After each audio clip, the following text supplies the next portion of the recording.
कि इस वक्त भारत, इंडियन फौज के वो लोग जो फैसला साजी करते हैं, बहुत बड़े पैगाम भिजवा दिया इंडिया को कि वो अपने Su-57 जो स्टील टेक्नोलॉजी के जहाज हैं वो किसी तौर ऐसे नहीं देंगे जिस तरह इंडिया चाहे। ईरान ने 10 अफगानियों को गोलियों से उड़ाया, वजह गद्दारी, वजह वो जासूसी जो इस्राइल के लिए हुई। प्रेसिडेंट शी एक ऐसे सदर जिन्होंने 14 में से 12 ममालिक के साथ चीन के बॉर्डर इश्यूज को सॉल्व कर लिया। सिर्फ 2 मुल्क ऐसे हैं जिनसे बॉर्डर इश्यू सॉल्व नहीं हुए, उसमें इंडिया और भूटान शामिल है। अब गोश्त पोस्ट का इंसान नहीं, चीन ने इंडिया के साथ अपने बॉर्डर पर लाइन ऑफ एक्चुअल कंट्रोल पर रिपोर्ट सोल्जर लगा दी। चीन के खिलाफ अब कोई भी भारतीय मां अपने बच्चे को फौज में नहीं भेज सकती, क्योंकि चीन ने लाइन ऑफ एक्चुअल कंट्रोल पर इंसानों की जगह रिपोर्ट सोल्जर, जी हां, रिपोर्ट्स को लगा दिया है और चीन ने, और इसकी फुटेज और वीडियोस अब सामने आ रही हैं।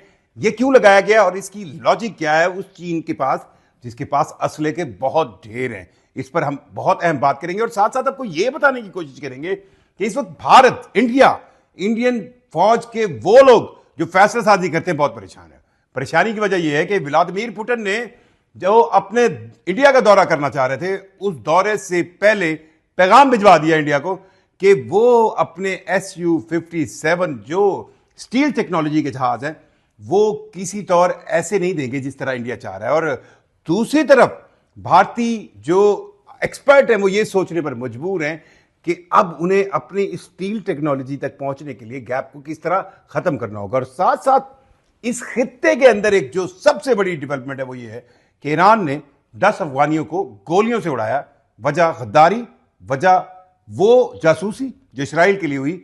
और इससे पैगाम ईरान क्या देना चाह रहा है इस खित्ते में, ये ज्यादा है। मैं हूं जुल्करनैन शेख, सहाफी पेंसिल पर आपको खुशामदीद कहता हूं।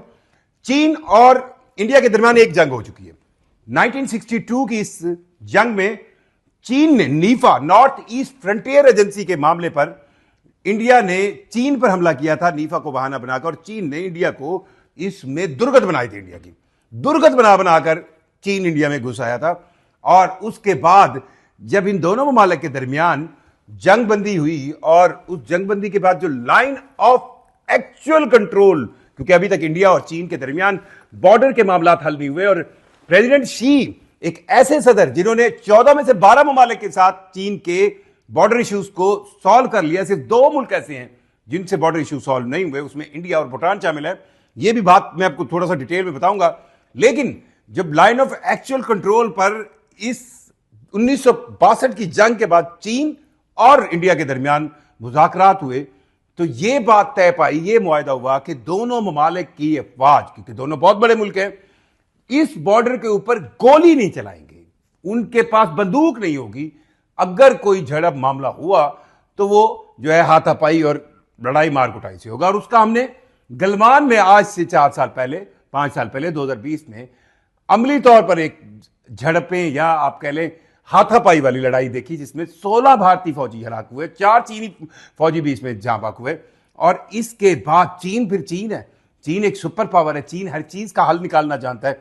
वो मुआहिदों में रहता है, एग्रीमेंट्स में रहता है, लेकिन कानूनी उसका हल निकालता है, और हल उन्होंने निकाल लिया। जी हां, अब गोश्त पोस्ट का इंसान नहीं, चीन ने इंडिया के साथ अपने बॉर्डर पर लाइन ऑफ एक्चुअल कंट्रोल पर रिपोर्ट सोल्जर लगा दिया। अब इन रिपोर्ट सोल्जर को देखने के बाद भारतीय फौजी उनके पास वीडियोस बना रहे हैं, और वीडियोस बनाकर जो है वो अपने हाई कमांड को बता रहे हैं और आगे से भाग रहे हैं, क्योंकि इन रिपोर्ट को ना तो खाने पीने की जरूरत होगी, इन रिपोर्ट को ना तो सर्द मौसम की कोई शिद्दत इनको कुछ कहेगी, इन रिपोर्ट्स को ना तो सोने के लिए खेमे चाहिए, और रिपोर्ट्स के साथ हाथापाई लड़ाई करने के लिए भी एक गोश्त पोस्ट का इंसान किस हद तक लड़ सकता है।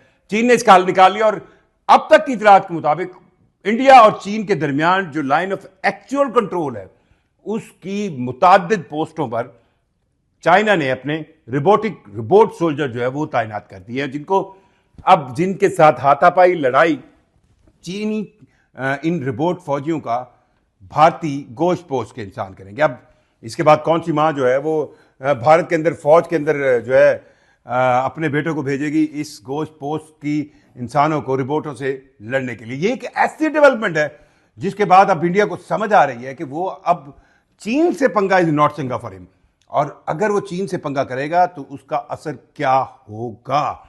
और जो मैं पहले आपको बात कर रहा था कि प्रेसिडेंट शी के बारे में एक जो पॉजिटिव चीज है वो ये है कि उन्होंने अपने इस पूरे टेनोर में कोशिश की कि वो तमाम ममालिक के साथ जो हमसाए हैं अपने मसाइल हल करें, और 14 में से 12 ममालिक के साथ उन्होंने जो उनके सरहदी डिस्प्यूट्स थे या सरहदी जो मामलात थे उनको हल किया। सिर्फ 2 ममालिक ऐसे हैं यानी इंडिया और भूटान जिनके साथ ये मामलात अभी तय होना है।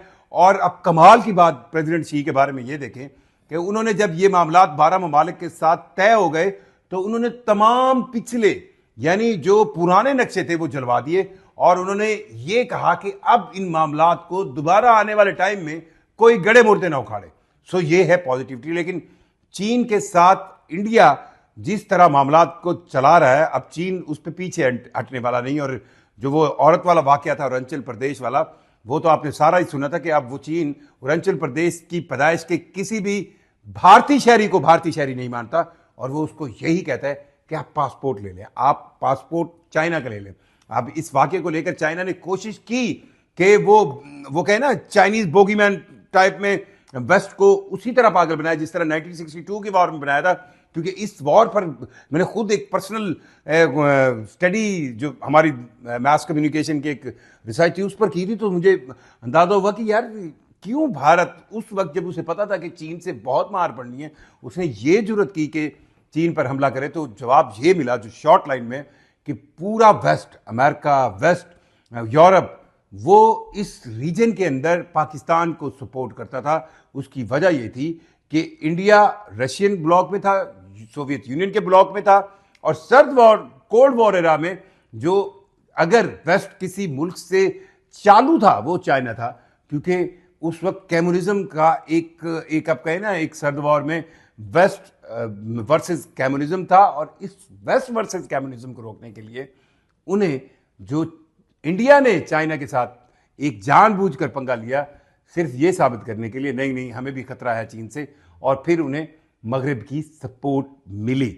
सो अब भी चीन के साथ इंडिया बेसिकली मगरिब की सपोर्ट हासिल करने के लिए पंगा करता है। बाकी तो उनको अंदाजा है कि उनकी किस हद तक मतलब चीन के साथ लड़ने की सलाहियत है, किस हद तक वो चीन के साथ पंगा कर सकते हैं। और अब जो चीनी फौज की जगह यानी पीपल लिबरेशन आर्मी ने अपने जगह सोल्जर्स को तैनात कर दिया, ये एक ऐसी खबर है जिसमें अब इंडियंस को या तो बहुत ज्यादा बड़ी टेक्नोलॉजी और बहुत ज्यादा billions of trillions of dollar चाहिए, या फिर उन्हें अब चीन के साथ पंगा लेने से पहले 10 बार सोचना पड़ेगा। क्योंकि ये रोबोटिक सोल्जर्स के सामने आप दूसरे सोल्जर की, और वो भी हाथापाई वाली लड़ाई, वो भी हाथ से लड़ाई, गोली नहीं चलेगी। और चीन ने इस एग्रीमेंट का कमाल मतलब आप कहें एक तरीका निकाला, और इस एग्रीमेंट को जिस तरह उन्होंने यूटिलाइज किया, क्योंकि मैंने जैसे आपको पहले बताया कि चीन अपने मुआहदे कभी नहीं तोड़ता, कभी अपने ऊपर उंगली नहीं उठने देता।